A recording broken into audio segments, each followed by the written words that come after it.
TitleMatchNetwork.com. Now, you also worked for New Japan. You went over there for a little bit. Oh, yeah. What was it like your first time over in Japan? My first time in Japan, I was with Old Japan. Right. 74 or something like that, maybe. And it was different, but after going over for a few years, I probably went to Japan 25, 30 times. And after the first 4 or 5 times, you learn where to go, you learn what to eat, and things get a lot easier. But when the new guys would come over, and I'd see them going nuts, I'd sit there and say, that was you a few years ago. Because you go, there's no one to talk to. The girls run from you. And I don't know how far you can go that I hear on this show. But, oh, yeah, it's a total shoot, so you can say whatever you want. But there was some guys, gosh darn, the Young Guns, or I don't know, something like that. But they brought over a whole box of, what's the real word for them? Prophylactics. Condoms. And I said, yeah, condoms. And I said, and I'm laughing, what's so funny? We were over there for 4 or 5 weeks. At the end of the tour, they were using them for water balloons. But they thought they was going to go over and just be Don Juan. All right. And it was really funny. But no, it's a strange place. But once you get used to it, God, it's great. They got the gyms. When you're a wrestler, you just want to eat good. You want to go to the gym. And somewhere after the matches, to have a beer or two and go to bed. So, once you learn how to get around over there, it's a great place. Just like New York City when you go over to. All right. They've got it all. How did you get adjusted to the style? Because it's totally different wrestling. It's more stiff over there. Oh, that, I was always pretty stiff anyway. Just ask anybody. All right. So, really, I was at home. Right. As far as the wrestling went. No, I like that. Who were some of the guys that took you under their wing when you first got over there and showed you around? My first tour, I was over there with Killer Kowalski. Well, I'm not sure. I think maybe Bruiser was on the tour, Murdoch. But all guys that I had grown up watching, was my dad traveled the business. So I knew a lot of them older fellas. It was, I just kind of watched them and did what they did. Just copycat stuff. Right. What was Dick Murdoch like outside the ring? Great guy. A lot of fun. How about Killer Kowalski? Oh, yeah. He's a great individual. There was a time, like I said, I was a little wild too when I was younger, but they teamed me and him up over there against Saruda and Baba. And we were in a smaller place, probably only had 2,000 or 3,000 people. That's all the place as a whole. So anyway, when the match was over, Kowalski went to the dressing room. But I figured I'm going to stay out there and create some trouble. I had never really been a bad guy per se. Right. So I went ahead and did some goofy stuff out there. Ended up getting hit in the head with a bottle and split my head open, which didn't matter because I turned around and I went to go for this guy, and it's this little bitty old Jap. He's got that bottle holding out here like it's not really his. But Japanese people, they're not like us. He wouldn't drop it or throw it away, and he didn't want to litter up the gym, And so I just started laughing. But anyway, we had to leave to the locker room window, and they put us in the back of an ambulance to get us out of there because people, were going crazy. Boy, that Kowalski really jumped. He said, well, all these years in the business, I've never had to leave through the window before. But I thought he was going to whip my butt, but he didn't. Right. And I never did anything that crazy again either, until later on when I was by myself. I sure wouldn't want to do it with a killer. You also worked, well, actually, before you went to New Japan, what was Giant Baba like as a boss? Very quiet. Well, I don't think he talked to us because he didn't speak real well English. Right. But then again, I was his opponent, and we rode a different bus. We didn't dress in the same locker room. They dressed on the other side of the building. So I wasn't around him a whole lot. But he seemed like a very nice man. And man, they loved him over there. Japanese people loved Baba. What about Jumbo Shirota? What are some of your memories on him? Great wrestler. My first match with him over there, we went a half an hour. And then I just got off the plane. and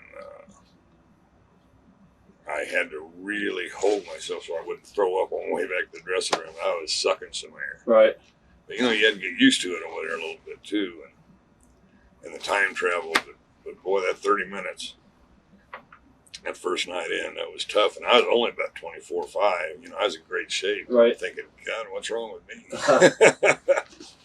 You also worked for New Japan for Antonio Inoki. Yeah. What was the difference between All Japan and New Japan? Oh, I think New Japan, you know, as times grow, people grow to be less and less honest. And I think that the old Japan, you know, was the old style, honest stuff. And New Japan, it's like they come over here. You know, they were always some kind of story. And, Right. and that and the other. And, you know, you're supposed to do this and you get this. And, you know, but as far as the wrestling, it's the same anywhere. You know, you go out and make your own breaks. Was Inoki ever difficult to work for? Or No. do you think he was overrated, or do you think he was justly rated as a worker? Inoki? Yeah. You know, I hate to sit and knock anybody when I'm in front of a camera like this and they can't defend themselves. Right. But I never thought a whole lot of Inoki. I'm sure he was a tough son of a gun. I just never seen it. But, you know, I could be wrong. What are some of your memories of teaming up with Adrian Adonis on these tours?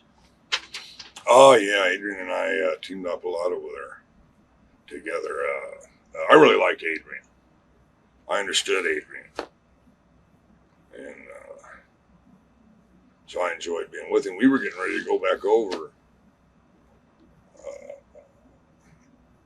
maybe 3 or 4 weeks before his accident. Right. In Nova Scotia.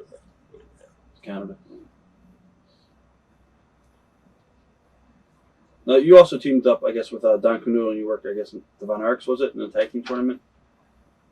Yeah. What are your memories of that? Do you remember that? Or? I remember that we won the match, but there was a problem with them. And I remember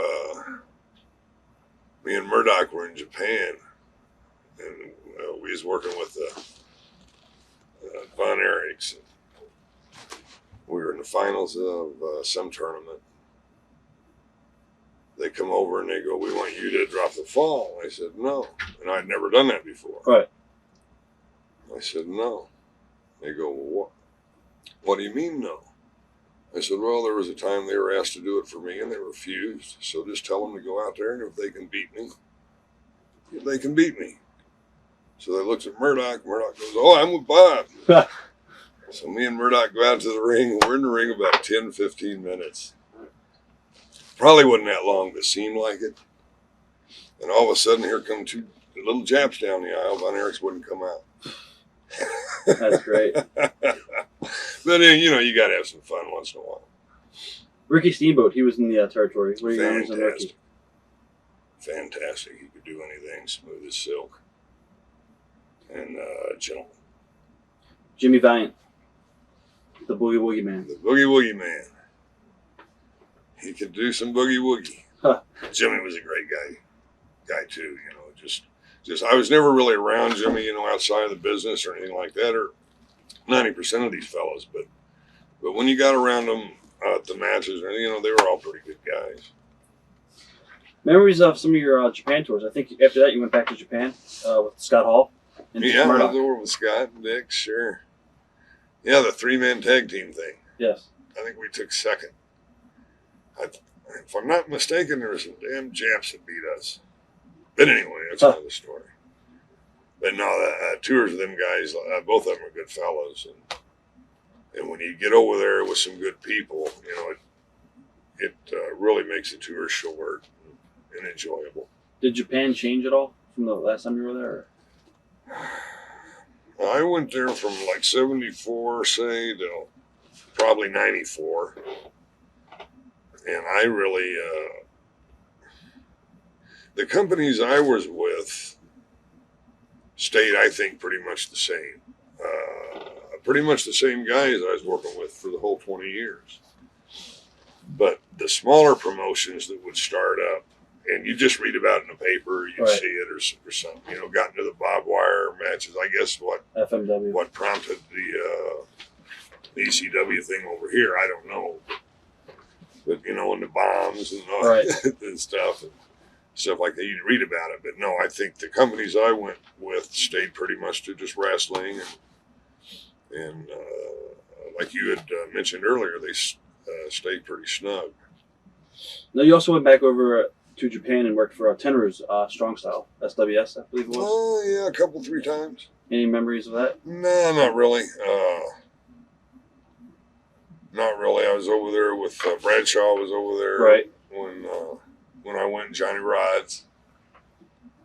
But, no, it was nothing special. You know, just small tours, small venues. Watch thousands of exclusive shoot interviews right now on TitleMatchNetwork.com.